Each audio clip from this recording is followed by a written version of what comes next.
Good evening, everyone. Good evening, Doc RJ Boy Rivera. This is Catherine R. Escalicas. My discussion this time is a continuation with the discussion taken by Mr. Ian B. Escalicas. So this time I will be focusing on the global frameworks linkages to urban development international. So first one, we have SDG 11.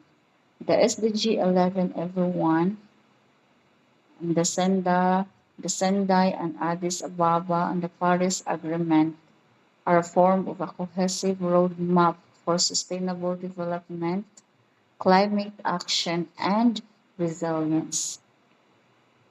Their linkages are primarily centered on the concept of resilience and the integration of urban planning with risk management. First thing, we have SDG 11, or the Sustainable Cities and Communities. The SDG 11 anchors as the framework specifically aiming to make human settlements inclusive, safe, resilient, and sustainable. So its direct alignment for target would be explicitly mandates that cities implement integrated policies for climate mitigation and adaptation in line with the Sendai framework. The disaster resilience target focuses on reducing death and economic losses from disasters, which is monitored using the same indicators as the Sendai framework. So we have this Paris Agreement. It provides the global climate context for all sustainable development efforts. So it aims to mitigate climate concerns, change concerns, and also adaptation of the different um, plans or sustainable development implemented. Paris Agreement, or the climate in action in urban areas. So this aims to emit and reduce climate change. Also, it also aims to um, promote resilient infrastructure and green building standards. When you say Sendai, meaning disaster risk reduction, and when we say Addis Ababa, it's for financing for development.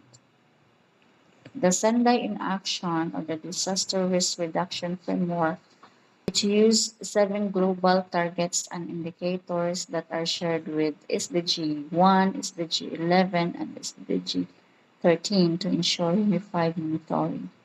So priorities of this is on understanding the rest. So this provides more and wide understanding about risk, build resilience, which is essential for urban infrastructure, something to do with SDG 11.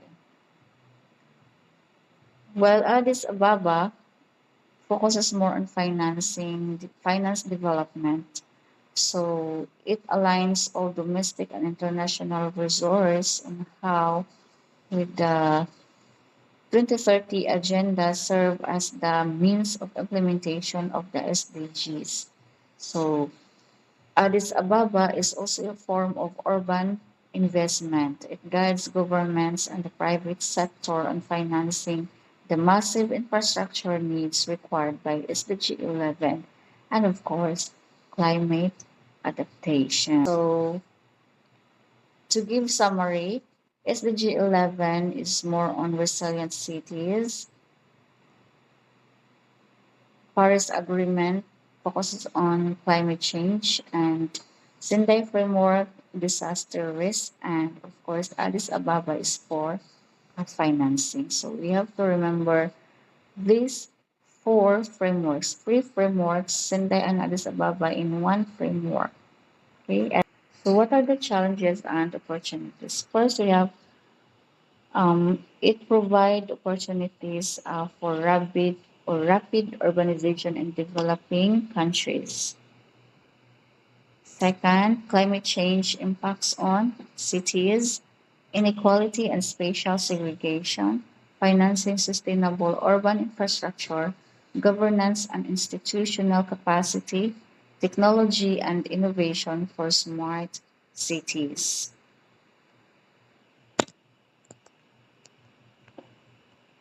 So this time we'll have an activity, a short activity by group. So you would be grouped into four groups. So each group will be given a fictional city scenario. When you say fictional, so it may not true. So with regards to urban challenges. So the scenarios are the following: rapid growth, climate vulnerability, informal settlements, and transport issues. One, two, three, four. So you are grouped into four. So you are to pick one scenario. And then afterwards, after picking your scenario, apply new urban agenda principles to create sustainable urban development plan. So earlier in the discussion of Mr. Ian B. Scalica's principles of urban agenda are discussed. So among those principles, you choose one principle which you will apply in your development plan. So include in your development plan the key priorities, stakeholder engagement, implementation timeline, and expected outcomes. So each group is given 5 to 7 minutes to. So yes, you'll be given 5 to 6 minutes group presentation. Then we'll have group sharing of ideas and insights about the presentation. Okay, since we are done, why not give yourselves a big round of applause for a job well done? Okay, next we have here quiz questions. So this is an individual output. So you can have it by writing in a paper for your answer, or you may have it in a chat box. If you're answering your paper, please take a screenshot or take a picture and send it in our chat box. So the following questions are: define the new urban agenda and explain its purpose. List three commitments of the agenda. Explain how the agenda connects to SDG 11. Identify main challenges in implementing the agenda. So you're given 5 minutes to answer. Okay, so I think the time is up. May I see the hands by clicking the hands up in our chat box if you're done. Okay, so we'll check one output. Wow, perfect score, very good. So give yourselves a big round of applause. Okay, thank you so much for your active participation.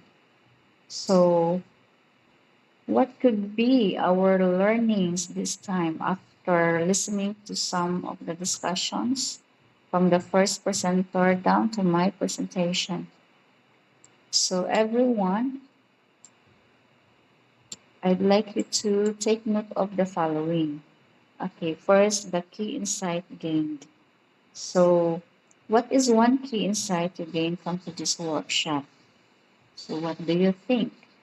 Consider how your understanding of sustainable urban development has evolved and what surprised you most. So, as an educator, as a teacher, or as a school head, after hearing about urban development, what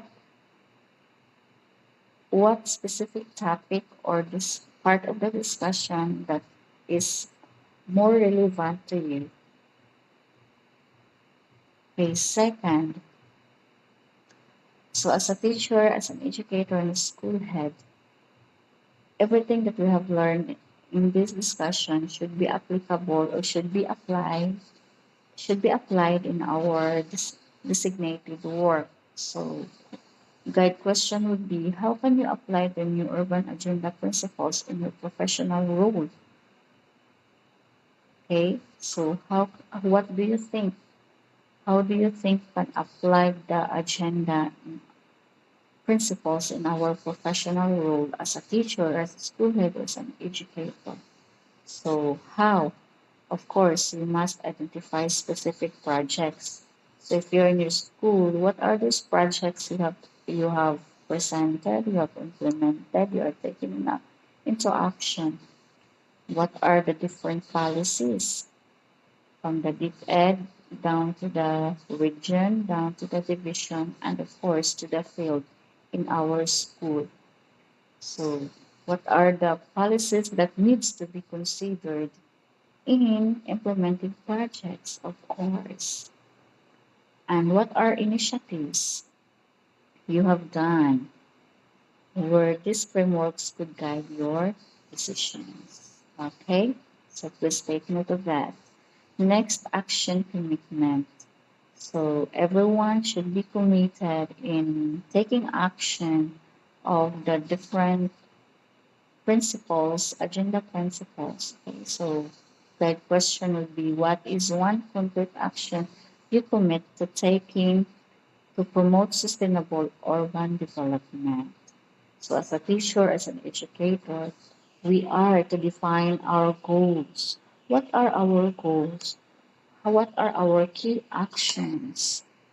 So, of course, we have to specify first our goals before we can make actions. Okay, it would be very difficult if we implement projects or initiatives without defining the goals. So again, we go back to the if we are in education, we go back to the department, vision, mission, and of course, they consider if you're a school head, you consider the SIP before taking actions. Of course, all our projects, initiatives, it has it must be with timeline. So we are to determine when to implement, when to um, take action, and then resources needed. So of course we need lots of resources in order for our projects, for our key actions be in success by providing or by determining the indicators in our plan. So again, so um, we are in this discussion we must have gained our knowledge.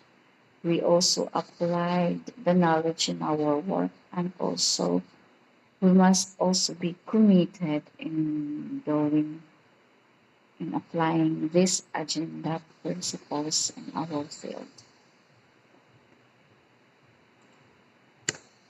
Okay, so this time to end this discussion, so from UN Habitat says here that the new urban agenda represents a shared vision. So I'd like to highlight shared vision. So in an organization, everyone must have a shared vision. Why? This is for a better and more sustainable future in order for our plans be implemented and can be sustained because we have a shared vision together on which all people have equal rights. We are given the equal rights.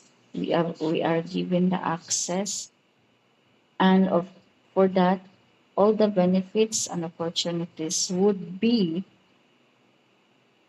at hand anytime. So it could be in different cities in a country, in a community, or in our organization.